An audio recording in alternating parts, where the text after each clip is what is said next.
নমস্কার সকলকে, Mithu's kitchen official চ্যানেলে আপনাদের সকলকে স্বাগত জানাই। আশা করি আপনারা যে যেখান থেকে আমার এই ভিডিওটি দেখছেন আপনারা সকলে ভালো আছেন এবং সুস্থ আছেন। আজকে আপনাদের সাথে শেয়ার করে নেব উড়িষ্যার স্পেশাল এবং প্রসিদ্ধ মিষ্টি ছানাপোড়া। রথযাত্রার স্পেশাল এই মিষ্টির রেসিপি তো আপনাদের সাথে শেয়ার করতেই হতো, তাই ভাবলাম এই ভিডিওর মাধ্যমে আপনাদের সাথে এই ফেমাস মিষ্টি রেসিপি শেয়ার করে নিই। ভীষণই ভালো লাগে খেতে। যারা খেয়েছেন তারা তো জানেন, যারা খাননি তারা একবার হলেও এই রেসিপিটি বানিয়ে দেখতে পারেন, ভীষণ টেস্টি হয় খেতে। তাহলে চলো রেসিপিটি শুরু করা যাক। তার জন্য প্রথমে আমি এখানে ছানাটা তৈরি করে নেব। তার জন্য প্রথমে একটি বাটির মধ্যে 2 লিটার দুধ আগে থাকতে আমি ঘন করে জাল দেওয়ার জন্য বসিয়ে দিয়েছিলাম। তারপরে এর মধ্যে আমি এখানে ভিনিগারের মিশ্রণ দিয়েছি।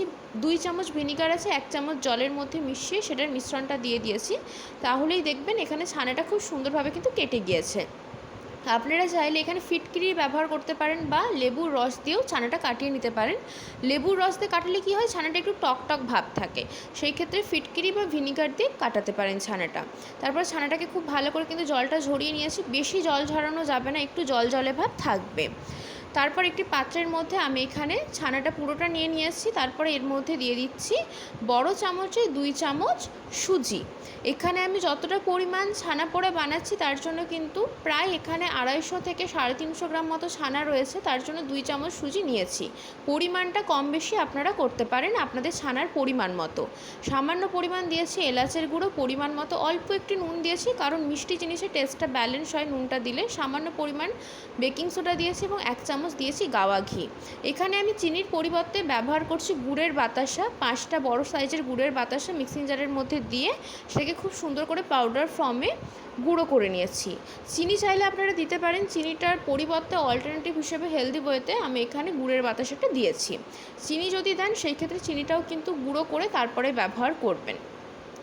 সমস্ত কিছু উপকরণগুলোকে এবারে খুব ভালো করে হাতে করে মেখে নিতে হবে। অতি অবশ্যই করে হাতে করে মাখবে, নাহলে কিন্তু ভালো করে মাখা হবে না।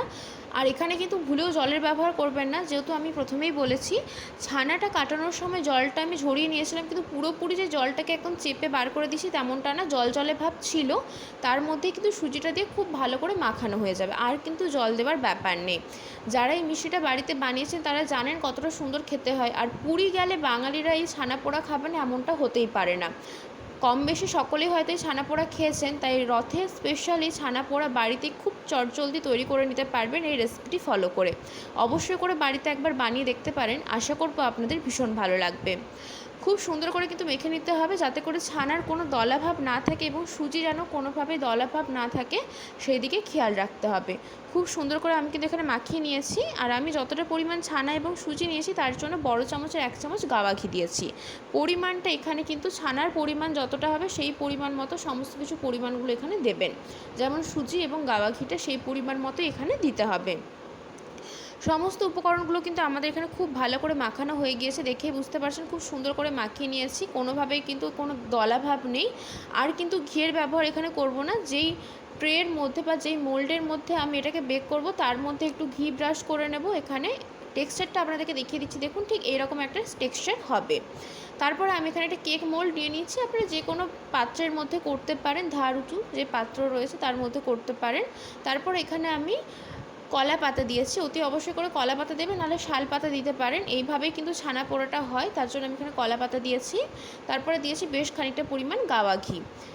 ঘিটা দেওয়ার পরে এখানে আমি একটা চামচের পেছনের অংশ দিয়ে ঘিটাকে খুব ভালো করে পাত্রর মধ্যে লাগিয়ে নেব।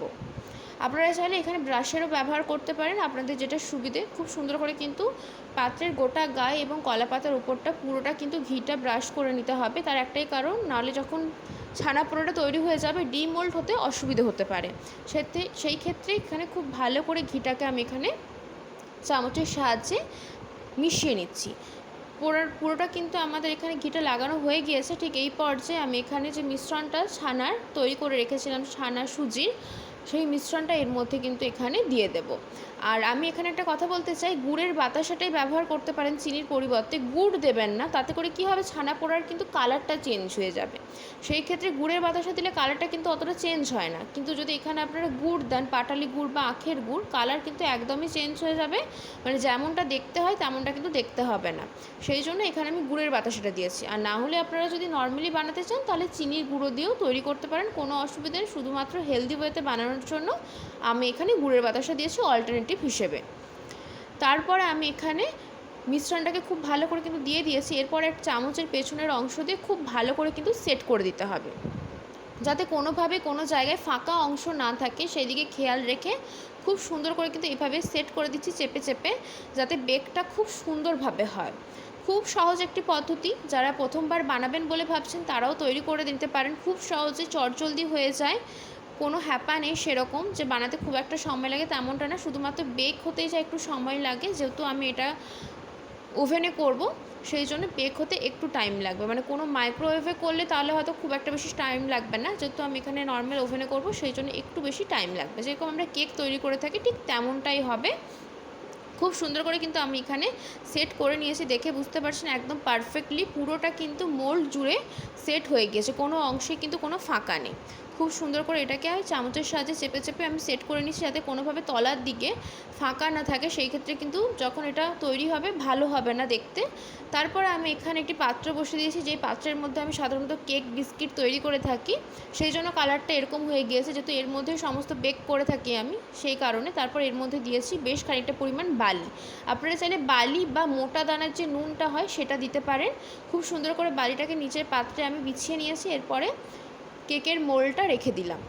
তারপরে এখানে ওপর থেকে একটা সুতির পরিষ্কার কাপড় দিয়ে দিয়েছি, যাতে করে ভাপটা উপরে না পড়ে, সেই জন্য এখানে সুতির পরিষ্কার কাপড় দিয়ে ঢাকা দিয়ে সুন্দর করে কিন্তু মুখটাকে আমি এখানে বন্ধ করে দিয়েছি।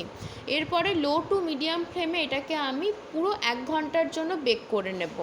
1 ঘন্টা পর আপনাদেরকে আমি এখানে ঢাকা খুলে দেখিয়ে দিচ্ছি কত সুন্দরভাবে কিন্তু কালারটা হয়ে গিয়েছে। দেখুন আমি একটা ছুরি ঢুকিয়ে এখানে চেক করে নিলাম, কোনোভাবে কিন্তু ছুরির গায়ে লেগে যায়নি, খুব সুন্দর করে বেক হয়ে গিয়েছে।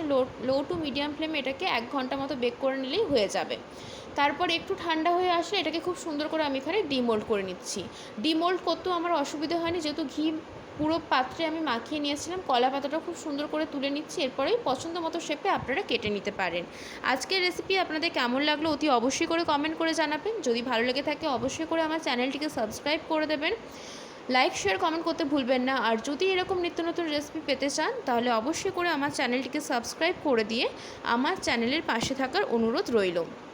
রথযাত্রা স্পেশাল ওড়িশার ফেমাস এই ছানা পোড়া বাড়িতে অবশ্যই ট্রাই করতে পারেন। আর তো কয়েকটা দিন পরেই রথযাত্রা, বাড়িতে ট্রাই করতে পারেন এই মিষ্টিটি, এবং ছোটো থেকে বড় আশা করি সকলের পছন্দ হবে। যারা এই ছানা পোড়া খেয়েছেন তারা তো ভীষণই ভালোবাসে এই ছানা পোড়া খেতে, আর যারা এখনও পর্যন্ত এই ছানা পোড়া ট্রাই করে দেখেননি তারা একবার হলেও আমার এই রেসিপিটি ফলো করে বানিয়ে দেখতে পারেন, কথা দিচ্ছি আপনাদের ভীষণ ভালো লাগবে। এরপরে আমি এখানে পছন্দ মতো শেপে কেটে নিয়েছি, খুব সুন্দর লাগছে দেখতে, যতটা না দেখতে ভালো হয়েছে খেতে কিন্তু ভীষণ লোভনীয় হয়েছিল। রেসিপি কেমন লাগলো কমেন্ট করে জানাতে পারেন।